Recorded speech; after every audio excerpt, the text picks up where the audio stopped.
혹시 그런 상상 해보신 적 있으신가요? 모두가 무릎 꿇던 그 시대에 끝까지 당당히 버틴 단 하나의 나라, 대륙을 집어삼킨 몽골 제국 앞에서도 굴복하지 않고 오히려 역사의 흐름을 바꾼 나라, 그게 우리 고려였다면 말이죠. 믿기지 않으시겠죠? 하지만 오늘 우리는 그 가능성을 끝까지 따라가 보려 합니다. 기억의 라디오, 오늘은 여러분과 함께 이 질문에 답해보겠습니다. 만약 고려가 몽골의 침략을 완벽히 격퇴했다면? 파트 1 상상의 문이 열리다. 시간을 되돌려봅니다. 지금으로부터 약 800년 전, 서기 1231년, 몽골 제국의 기병대가 압록강을 건넙니다.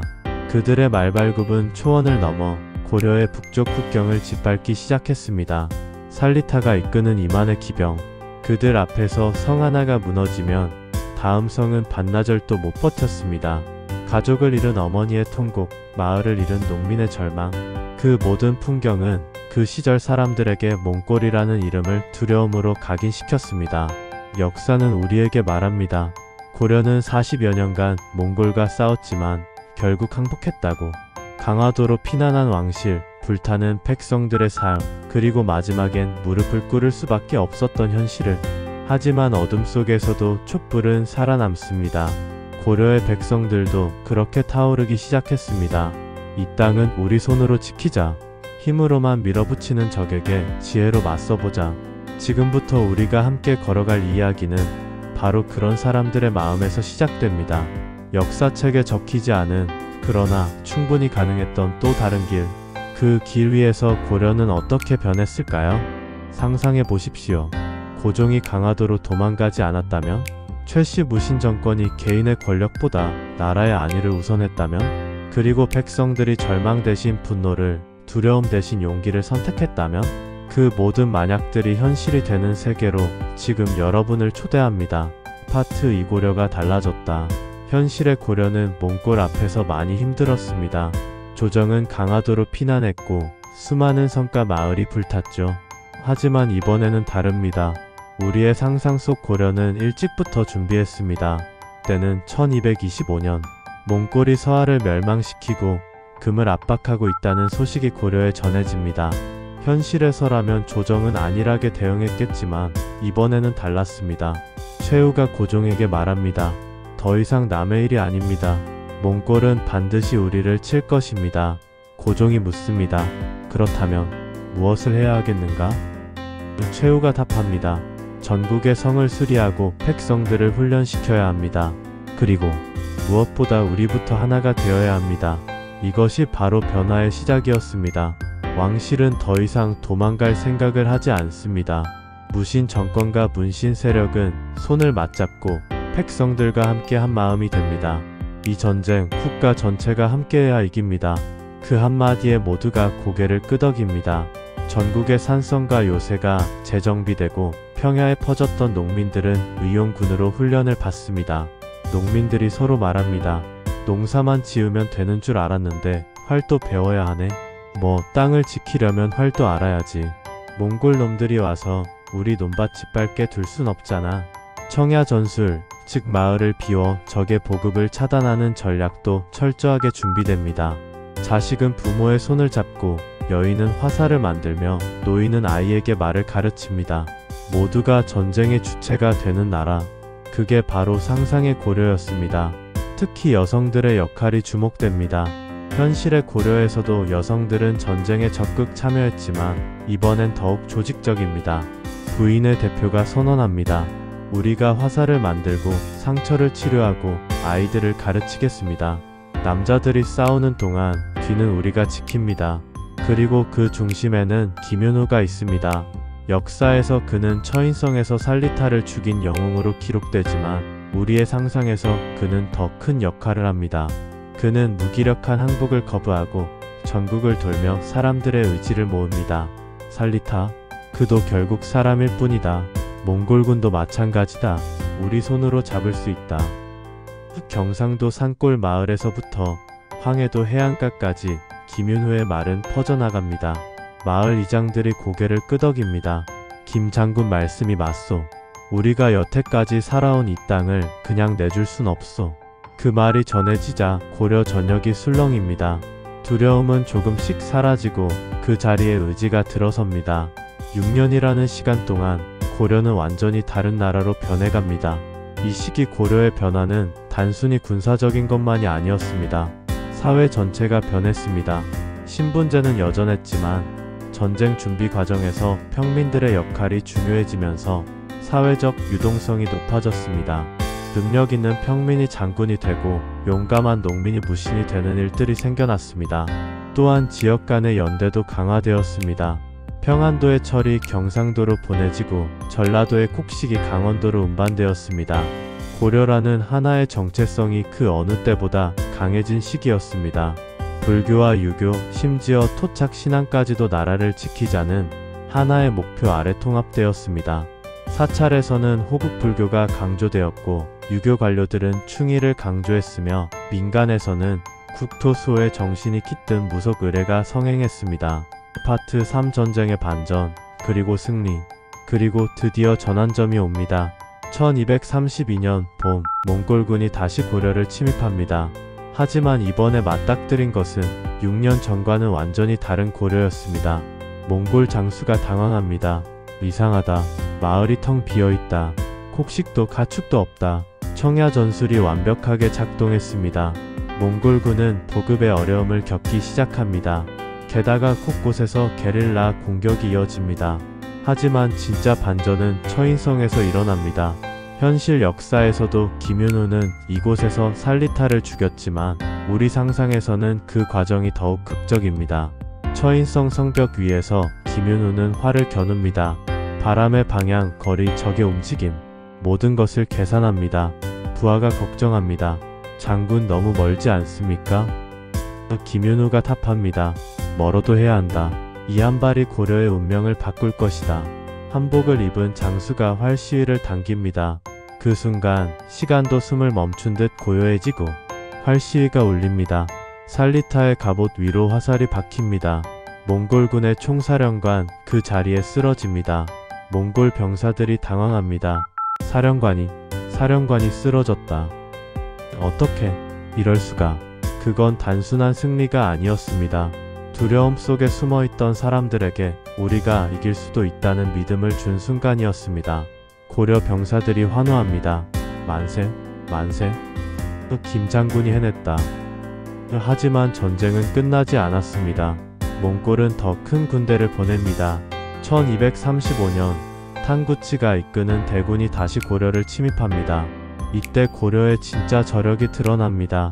매복작전, 게릴라, 전술, 눈과 산을 활용한 유인전, 모든 것이 체계적으로 이루어집니다. 고려 척후병이 보고합니다. 적이 좁은 계곡으로 들어옵니다. 김윤호가 명령합니다. 좋다. 양쪽에서 바위를 굴려라. 그리고 궁수들은 준비. 바위가 굴러가고 화살이 날아가며 계곡은 혼란에 빠집니다. 게다가 고려의 겨울은 혹독했습니다. 몽골군에게는 낯선 기후였습니다. 몽골 병사들이 떨며 말합니다. 너무 춥다. 이런 추위는 처음이다. 말들도 얼어 죽고 있다. 이곳의 겨울은. 눈보라 속에서 길을 잃은 몽골 기병들은 하나 둘씩 얼어붙고 배고픔에 지쳐 쓰러져 갑니다. 고려군은 이를 놓치지 않습니다. 고려 장수가 명령합니다. 지금이다. 적들이 지쳐있을 때 공격하라. 그리고 마지막 카드, 해상 방어전입니다. 몽골이 일본을 향해 바다로 진출하려 하자 고려 수군이 길목을 지킵니다. 이미 몽골과의 육상 전투에서 자신감을 얻은 고려는 바다에서도 강했습니다. 수군 제독이 선언합니다. 바다는 우리 것이다. 몽골 놈들이 아무리 많아도 바다에서만큼은 우리가 위다. 첨단 선박과 화포, 날쌘 수군들이 바다를 장악합니다. 고려의 거북선 원형인 방어선들이 몽골 함대를 포위합니다. 거대한 몽골 함대는 고려 앞바다에서 산산조각 납니다. 바다는 몽골 배의 잔해로 뒤덮입니다. 몽골 수군이 절망합니다. 이럴 수가.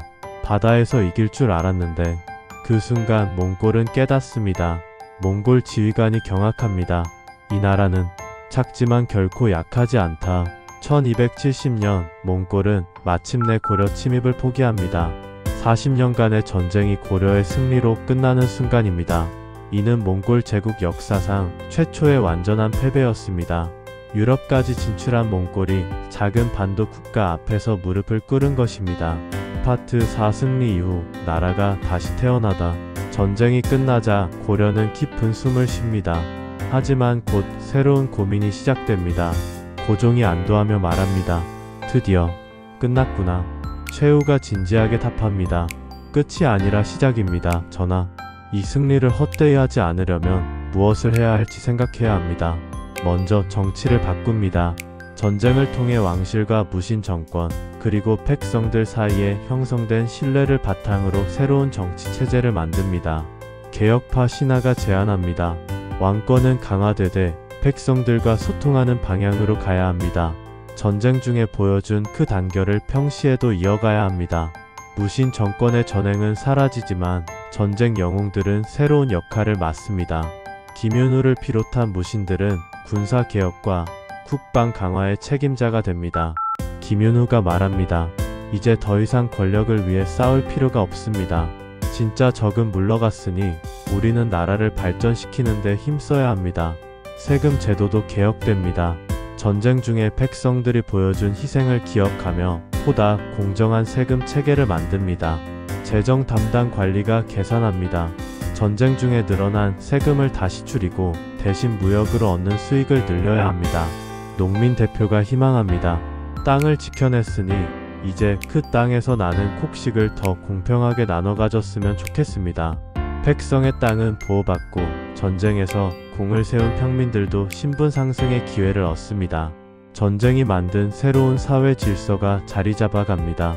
특히 주목할 점은 국민계병제의 도입입니다. 모든 성인 남성이 일정 기간 군사훈련을 받도록 하는 제도입니다. 이는 단순히 군사력 강화만이 아니라 국가의식 함양과 사회통합에도 기여했습니다. 귀족의 자제와 평민의 자제가 함께 훈련받으며 신분을 초월한 동지의식이 형성되었습니다. 그리고 교육. 전쟁을 치르면서 고려인들은 절실히 깨달았습니다. 강한 나라가 되려면 지식이 있어야 한다는 것을. 교육 담당 관리가 의욕적으로 말합니다. 금속 활자 기술을 더 발전시켜서 더 많은 책을 만들어야 합니다. 그리고 전국에 학교를 세워야 합니다. 마을 이장이 기대합니다. 우리 마을 아이들도 글을 배울 수 있다는 말씀입니까? 교육 담당 관리가 답합니다. 그렇습니다. 모든 아이가 글을 읽고 쓸 수 있는 나라를 만들겠습니다. 금속 활자 기술이 보급되고 학교가 세워지며 글을 읽고 쓰는 백성이 점점 늘어납니다. 고려만의 한글 비슷한 표음 문자도 이 시기에 개발될 수 있었을 것입니다. 문자 개발자가 자랑스럽게 말합니다. 한자는 어렵지만 이 새로운 글자는 누구나 쉽게 배울 수 있습니다. 소리를 그대로 적을 수 있거든요. 바로 여기서부터 고려는 지식의 나라로 변해갑니다. 전쟁에서 이긴 자신감이 학문에 대한 열정으로 이어집니다. 더 나아가 고려는 실용학문을 중시하기 시작합니다. 추상적인 철학보다는 농업기술, 의학, 공학, 천문학 등 실생활에 도움이 되는 학문을 발전시킵니다. 전쟁 중에 필요했던 화약 제조, 무기 개발, 성곽 건설 기술 등이 평시에도 계속 연구되어 토목공학과 화학 분야의 발전으로 이어집니다. 파트 5 해양 강국 고려, 세계로 나아가다. 몽골을 막아낸 고려는 이제 세계를 향해 눈을 돌립니다. 닫혀있던 문이 활짝 열리는 순간입니다. 무역이 급속히 발전합니다. 몽골의 침입을 막아낸 고려의 명성은 멀리까지 퍼져나갑니다. 중국 송나라 상인들이 먼저 찾아옵니다. 송나라 상인이 감탄합니다. 고려가 몽골을 막아냈다는 소문이 사실이었군요. 대단합니다. 고려 상인이 자신감 있게 답합니다. 우리 고려 청자 좀 보십시오. 세상 어디에서도 이런 빛깔을 낼 수 없을 겁니다. 일본 가마쿠라 막부에서도 사신을 보냅니다. 몽골 침입에 시달리던 일본에게 고려는 희망의 상징이었습니다. 일본 사신이 정중하게 말합니다. 몽골을 물리친 고려의 지혜를 배우고 싶습니다. 서로 도우며 발전해 나갔으면 합니다. 고려 외교관이 외교적으로 답합니다. 물론입니다. 바다로 이어진 우리는 이웃나라입니다. 함께 번영해야죠. 동남아시아에서도 상인들이 몰려듭니다. 고려의 철제 무기와 기술이 인기를 끕니다. 동남아 상인이 신기해합니다. 이 칼의 품질이 정말 놀랍습니다. 어떻게 이렇게 단단하면서도 날카로울 수가 있죠?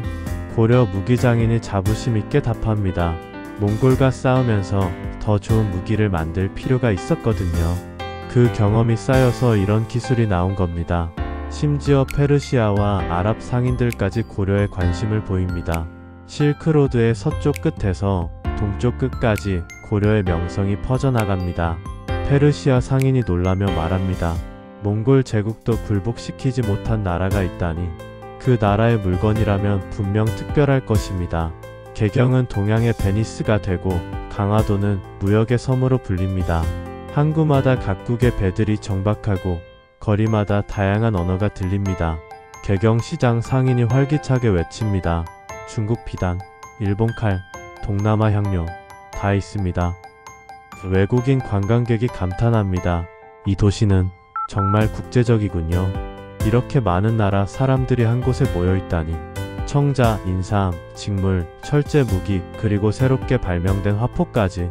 고려의 상품은 실크로드를 타고 유럽까지 퍼져나갑니다. 유럽 상인이 경이로워합니다. 코리아에서 온 청자라고요? 이 푸른 빛은 마법 같습니다. 그리고 모든 해상로는 고려 수군이 지킵니다. 몽골과의 해전에서 승리한 경험을 바탕으로 고려 수군은 동아시아 최강의 해군이 됩니다. 수군 제독이 위엄있게 선언합니다. 바다는 고려의 길입니다. 이 길을 통해 평화와 번영을 전파하겠습니다. 해적들도 고려 수군 앞에서는 꼼짝할 수 없습니다. 해적 두목이 겁먹고 외칩니다. 고려 깃발이 보인다. 도망쳐. 바다는 고려의 길이 되고 그 길은 나라의 힘이 됩니다.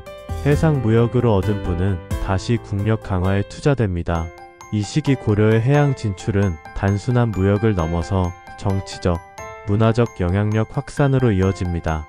동남아시아의 여러 소국들이 고려와 조공 관계를 맺기를 원했고 고려식 정치 제도와 문화를 도입하려 했습니다. 특히 주목할 점은 고려가 개발한 해상 네트워크입니다. 단순히 상품을 사고 파는 것이 아니라 정보, 기술, 문화가 함께 유통되는 종합적인 교류망을 구축했습니다. 개경에서 출발한 배가 일본, 동남아시아, 인도까지 정기적으로 항해하며 각 지역의 소식과 물품을 전달했습니다. 파트 6 문화의 꽃, 기술의 날개, 승리와 안정 그리고 부유함. 그것은 문화를 피우는 기름과 같습니다. 고려는 이제 물질적 풍요를 바탕으로 정신적 풍요도 이룩해 나갑니다. 8만 대장경은 더 많은 판본으로 제작됩니다. 이제는 불교 경전뿐만 아니라 유교 경전, 의학서, 천문서까지 다양한 책이 인쇄됩니다. 대장경 제작 책임자가 경건하게 말합니다. 이 책들이 후세에 우리의 지혜를 전할 것입니다. 몽골을 이긴 것도 중요하지만 그보다 더 중요한 것은 우리가 쌓아온 문화와 지식을 보존하고 발전시키는 것입니다. 화약, 무기, 금속 인쇄술, 도자기 제작 기술은 세계 최고 수준에 도달합니다. 전쟁 중에 발달한 화약 기술은 평시의 채굴업과 토목 공사에 활용되어 경제 발전에 기여합니다. 고려의 화약은 품질이 뛰어나 중국과 일본에서도 탐낼 정도였습니다. 천문학자들은 별을 관측하며 달력을 계량하고 의학자들은 약초를 연구하며 새로운 치료법을 개발합니다. 특히 전쟁 중에 발달한 외상치료 기술은 평시 의학 발전의 바탕이 됩니다. 천문학자가 흥미롭게 보고합니다. 새로운 별의 움직임을 발견했습니다. 이를 바탕으로 더 정확한 달력을 만들 수 있을 것 같습니다. 의학자가 자신있게 말합니다. 이 새로운 약초 조합으로 상처 치료 시간을 절반으로 줄일 수 있습니다. 학자들은 유학과 불교, 도교를 종합한 고려만의 독자적 사상 체계를 세웁니다. 이는 단순한 철학적 논의가 아니라 현실 정치와 사회 운영에 실질적으로 적용되는 실용적 사상입니다. 철학자가 설명합니다. 유학의 질서, 불교의 자비, 도교의 자연수능, 이 모든 것을 하나로 묶어 고려만의 새로운 사상을 만들었습니다. 이것이 바로 우리가 몽골을 이길 수 있었던 정신적 바탕입니다. 그 결과 고려는 군사력뿐 아니라 지식과 예술의 중심이 됩니다. 세계 각국에서 고려의 문화를 배우기 위해 사신들이 몰려듭니다. 문학 분야에서도 새로운 변화가 일어납니다. 전쟁 영웅들의 이야기를 담은 서사시, 백성들의 삶을 그린 민중문학, 그리고 국제 교류를 통해 들어온 외국 문학의 번역과 수용. 고려 문학은 그 어느 때보다 다양하고 풍성해집니다. 문학가가 감격하며 말합니다. 김윤우 장군의 이야기를 시로 썼는데 백성들이 너무나 좋아합니다. 이런 영웅담이야말로 진정한 우리의 문학이 아닐까요? 미술과 공예 분야에서도 혁신이 일어납니다. 청자 기술은 더욱 정교해지고 불화는 더욱 아름다워집니다. 특히 금속 공예 기술은 무기 제작에서 얻은 경험을 바탕으로 놀라운 발전을 이룹니다. 공예가가 자랑스럽게 설명합니다. 이 항로를 보십시오. 전쟁 중에 갑옷을 만들면서 터득한 기법을 응용한 것입니다. 실용성과 아름다움을 동시에 추구한 고려만의 작품입니다. 음악 분야에서도 변화가 있습니다. 전쟁 중에 부른 군가들이 발전하여 새로운 형태의 민족 음악이 탄생합니다. 또한 외국과의 교류를 통해 다양한 악기와 음악 양식이 도입되어 고려 음악의 폭이 넓어집니다. 파트 7 과학기술의 혁신. 전쟁을 통해 축적된 기술적 경험은 평시에 놀라운 혁신으로 이어집니다. 고려는 동아시아 최고의 기술 강국으로 부상합니다. 우선 금속 기술의 발전이 두드러집니다. 무기 제작을 위해 연구된 제철 기술은 농기구, 공구, 건축 자재 제작에 응용되어 생산성을 크게 향상시킵니다. 제철 기술자가 설명합니다. 이 새로운 제철법으로 만든 농기구는 기존보다 2배나 오래 쓸 수 있습니다. 농민들의 부담이 크게 줄어들 것입니다. 화약 기술은 군사 목적을 넘어 민간 분야로 확산됩니다. 광산 개발, 운하 건설, 도로 개척 등에 활용되어 국토 개발 속도를 가속화합니다. 토목 기술자가 흥미롭게 보고합니다. 화약을 이용하면 산을 깎아 도로를 내는 시간을 10분의 1로 줄일 수 있습니다. 전국을 연결하는 대로를 건설하는 것도 꿈이 아닙니다. 인쇄 기술도 급속히 발전합니다. 금속 활자의 정밀도가 높아지고 인쇄 속도도 빨라집니다. 이는 지식의 대중화를 가속화하는 동시에 고려의 출판업을 세계적 수준으로 끌어올립니다. 인쇄업자가 자신있게 말합니다. 이제 하루에 1000장도 인쇄할 수 있습니다. 책값이 저렴해져서 평민들도 쉽게 살 수 있게 되었습니다. 의학 기술의 발전도 주목할 만합니다. 전쟁 중에 축적된 외과 경험과 약물 지식이 결합되어 고려 의학은 새로운 차원에 도달합니다. 특히 마취 기술과 감염 예방법의 발달은 당시로서는 혁신적이었습니다. 의학자가 감격하며 보고합니다. 이 새로운 마취약을 사용하면 큰 수술도 환자가 고통을 느끼지 않고 받을 수 있습니다. 많은 생명을 구할 수 있을 것입니다. 농업 기술도 크게 발전합니다. 철제 농기구의 보급, 새로운 농법의 도입, 품종 개량 등을 통해 농업 생산성이 크게 향상됩니다. 이는 인구 증가와 도시 발전의 기반이 됩니다. 농업 기술자가 기쁘게 말합니다. 이 새로운 벼, 품종은 기존보다 30% 더 많은 수확을 거둘 수 있습니다. 백성들이 더 이상 굶주릴 염려가 없어질 것입니다. 파트 8 사회 제도의 혁신. 몽골과의 전쟁을 치르며 형성된 사회적 유대감과 집단 의식은 평시에도 지속되어 고려 사회를 근본적으로 변화시킵니다. 가장 큰 변화는 신분제의 유연화입니다.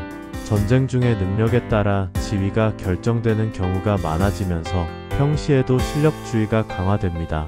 물론 기존의 신분제가 완전히 사라지지는 않지만 신분 간 이동이 훨씬 자유로워집니다. 사회제도 연구자가 분석합니다. 전쟁을 통해 우리는 깨달았습니다. 귀천을 따지지 않고 능력 있는 사람을 등용해야 나라가 강해진다는 것을. 이제 평민도 과거에 급제하면 높은 벼슬에 오를 수 있습니다. 교육 제도도 혁신됩니다. 전국의 학교가 설립되고 교육 내용도 실용적으로 바뀝니다. 기존의 문학 중심 교육에서 벗어나 수학, 과학, 기술, 외국어 등 다양한 분야의 교육이 이루어집니다. 교육자가 열정적으로 설명합니다. 이제 학교에서는 글짓기만 가르치지 않습니다. 수학과 기하학, 천문학, 의학, 심지어 외국어까지 가르칩니다. 실생활에 도움이 되는 진정한 교육을 하는 것입니다. 여성의 지위도 향상됩니다.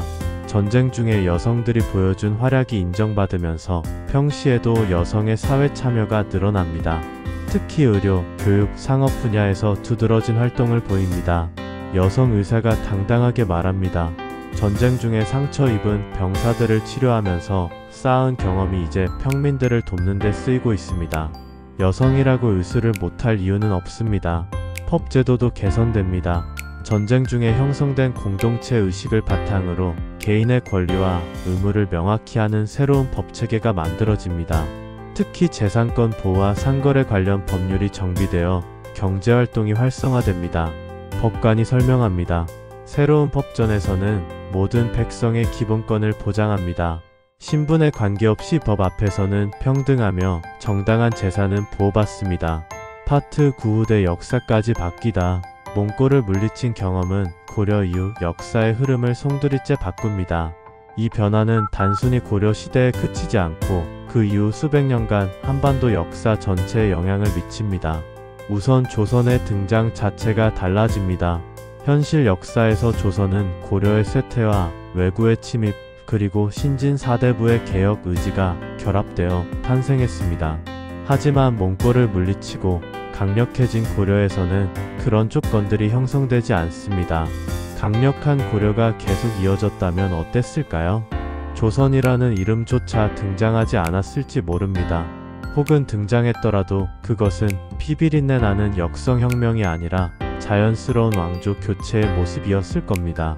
만약 정권 교체가 일어났다 하더라도 그 기반은 현실의 조선과는 완전히 달랐을 것입니다. 몽골과의 전쟁을 통해 형성된 자주의식, 실용적 학문 전통, 해양 진출 경험, 이 모든 것이 새로운 왕조의 토대가 되었을 겁니다. 중국을 바라보는 사대적 왕조가 아니라 세계를 바라보는 자주적 왕조 말입니다. 대외 관계도 완전히 달라집니다. 몽골을 물리친 고려의 후예 국가는 중국과 대등한 관계를 유지하며 동아시아 국제 질서에서 주도적 역할을 했을 것입니다. 더 이상 중국의 그늘에 가려진 속국이 아니라 당당한 독립국으로서 자신만의 목소리를 냈을 겁니다. 임진왜란과 정유재란 과연 일어났을까요? 일어났다 하더라도 그 양상은 완전히 달랐을 것입니다. 이미 축적된 국력과 저항 정신, 그리고 발달한 화포 기술로 일본의 침입을 더 효과적으로 막아냈을 테니까요. 조선이 7년간 버텼다면 강력한 고려의 후예는 7개월도 걸리지 않았을 겁니다. 폭구 과정도 훨씬 빨랐을 것입니다. 이미 국제 무역망을 구축하고 있었기 때문에 전쟁으로 인한 피해를 신속하게 회복할 수 있었을 테니까요. 전쟁이 끝나면 더욱 강력한 해양 강국으로 발전했을 것입니다. 동남아시아를 넘어 인도양까지, 어쩌면 아프리카 연안까지도 진출했을지 모르죠. 병자호란은 어떨까요? 이미 몽골을 물리친 경험과 축적된 국방력으로 청의 침입을 효과적으로 막아냈을 것입니다. 몽골보다 약한 청의 기병으로는 고려의 후예 국가를 굴복시킬 수 없었겠죠. 오히려 청이 한반도 진출을 아예 포기하고 만주에서만 만족해야 했을 겁니다. 여기서 잠시 숨을 고를까요? 지금까지의 여정을 되짚어봅시다. 몽골을 물리친 한 번의 승리가 어떻게 수백 년 역사의 물줄기를 바꾸는지 말이죠. 강함이 더 큰 강함을 낳고 자신감이 더 큰 도전을 가능하게 만드는 그런 선순환의 역사를 우리는 지켜보고 있습니다. 근대화 시기에 이르면 그 차이는 더욱 극명해집니다. 고려 시대부터 축적된 높은 문해력과 기술 수준, 국제적 감각으로 서구 문물을 더 빠르게 받아들였을 테니까요. 이미 수백 년간 국제 무역에 참여하고 있었고 실용학문이 발달해 있었기 때문에 서구 과학 기술을 받아들이는 것이 어렵지 않았을 겁니다. 일본보다 먼저 근대화를 이룰 수도 있었겠죠. 일제강 점기는 아예 일어나지 않았을 가능성이 높습니다. 일본이 한국을 침략할 수 있었던 건 19세기 말 조선이 약화되어 있었기 때문입니다. 하지만 강력한 고려의 후예 국가라면 일본의 침략 시도 자체를 원천 봉쇄했을 것입니다. 20세기의 분단도 다른 양상을 보였을 것입니다. 강력한 통일 국가가 존재했다면 외세에 의한 분할 점령이 불가능했겠죠. 해방 후 분단은 조선이 일제강 점기를 거치면서 자주적 역량을 상실했기 때문에 가능한 일이었습니다. 하지만 계속 독립을 유지한 강국이었다면 분단 자체가 불가능했을 것입니다. 그리고 지금의 대한민국, 한강의 기적, 어쩌면 개경의 기적으로 이미 수백 년 전에 일어났을 수도 있습니다. 고려시대부터 축적된 상업 전통과 기술력, 그리고 국제적 네트워크가 있었다면 20세기의 산업화는 자연스러운 발전 과정이었을 겁니다. 인위적인 기적이 아니라 자연스러운 성장이었겠죠. 파트 10 에필로그 상상의 끝, 현실의 출발. 오늘 우리는 한 편의 상상을 끝까지 따라가 봤습니다. 몽골 제국이라는 거대한 파도 앞에서도 굴복하지 않은 고려. 그 상상 속에서 고려는 포기하지 않았고 단결했고 마침내 이긴 후 더 높은 곳을 향해 나아갔습니다. 그 승리는 단순한 군사적 승리가 아니었습니다. 그건 정신의 승리였고 의지의 승리였으며 무엇보다 가능성의 승리였습니다. 작은 나라라도 의지가 있다면, 준비가 되어 있다면, 그리고 모든 백성이 하나가 된다면 거대한 제국도 물리칠 수 있다는 걸 보여준 승리였죠. 이 상상 속 고려가 이룬 걸 다시 한번 떠올려 보십시오. 강력한 국방력, 발달한 과학기술, 활발한 국제무역, 높은 교육 수준, 유연한 사회제도. 이 모든 변화의 씨앗이 몽골과의 그 한 번의 전쟁에서 움텄습니다. 전쟁이 끝난 후에도 고려는 멈추지 않았습니다. 승리의 자신감을 바탕으로 더 넓은 세상을 향해 나아갔죠. 동아시아의 작은 나라에서 세계적인 강국으로, 폐쇄적인 농업국가에서 개방적인 해양 강국으로, 전통에만 안주하는 보수적 사회에서 혁신을 추구하는 역동적 사회로 거듭났습니다. 그 변화는 고려 한데에 그치지 않았습니다. 수백 년간 한반도 역사 전체의 방향을 바꾸는 거대한 전환점이 되었죠. 외침에 굴복하지 않는 자주정신, 실용을 중시하는 학문 전통, 세계를 향해 열린 개방 정신. 이 모든 전통이 몽골을 물리친 그 순간부터 뿌리 내렸을 겁니다. 물론 이 이야기는 가상입니다. 현실의 고려는 몽골 앞에 무릎을 꿇었고 그 이후 한반도 역사는 우리가 아는 대로 흘러갔습니다. 하지만 그 가상 속에 담긴 정신만큼은 현실입니다. 무릎 꿇지 않던 사람들, 스스로 나라를 지키고자 했던 백성들, 서로를 믿고 뭉쳤던 공동체. 이 모든 게 실제로 존재했던 가능성이고 실제로 발휘될 수 있었던 힘입니다. 역사에서 만약이라는 질문은 단순한 호기심을 넘어서 중요한 의미를 지닙니다. 과거를 다시 생각해보게 하고 현재를 다시 점검하게 하며 미래를 다시 설계하게 만들거든요. 만약 고려가 몽골을 물리쳤다면 그 상상을 통해 우리는 깨닫습니다. 역사는 정해진 운명이 아니라는 걸. 작은 나라도 의지가 있다면 큰일을 해낼 수 있다는 걸. 그리고 그 의지는 바로 우리 안에 있다는 걸 말이죠. 지금 우리가 사는 이 시대도 마찬가지입니다. 우리 앞에는 여전히 많은 도전과 위기가 있습니다. 때로는 거대하고 극복하기 어려워 보이는 문제들이 우리를 압도하려 합니다. 하지만 몽골을 물리친 상상 속 고려처럼 우리에게도 그걸 극복할 힘이 있습니다. 우리가 가진 잠재력, 우리 역사 속에 축적된 지혜, 그리고 앞으로 우리가 써나갈 이야기. 이 모든 것의 시작은 만약이 아닌 지금입니다. 불가능하다가 아닌 할 수 있다입니다. 상상 속 고려가 몽골을 물리칠 수 있었던 건 특별한 기적 때문이 아니었습니다. 포기하지 않는 의지, 함께하는 연대, 그리고 미래를 향한 희망이 있었기 때문이죠. 그 모든 게 지금 우리에게도 있습니다. 몽골 제국 앞에서도 굴복하지 않았던 그 정신으로 우리는 지금 우리 앞의 도전들과 맞설 수 있습니다. 작지만 강했던 그 나라의 꿈으로 우리는 더 큰 미래를 그려나갈 수 있습니다. 역사는 과거의 기록이지만 동시에 미래의 설계도이기도 합니다. 오늘 우리가 상상한 고려의 이야기가 내일 우리가 만들어갈 현실의 밑그림이 되기를 바랍니다. 기억의 라디오, 다음 시간에도 여러분과 함께 새로운 상상의 세계로, 새로운 가능성의 영토로 떠나겠습니다. 그때까지 여러분 마음속에서 꿈이 자라나기를 바랍니다. 불가능해 보이는 것도 가능하게 만드는 그런 꿈들이 말입니다. 구독과 좋아요 부탁드리며 안녕히 계십시오.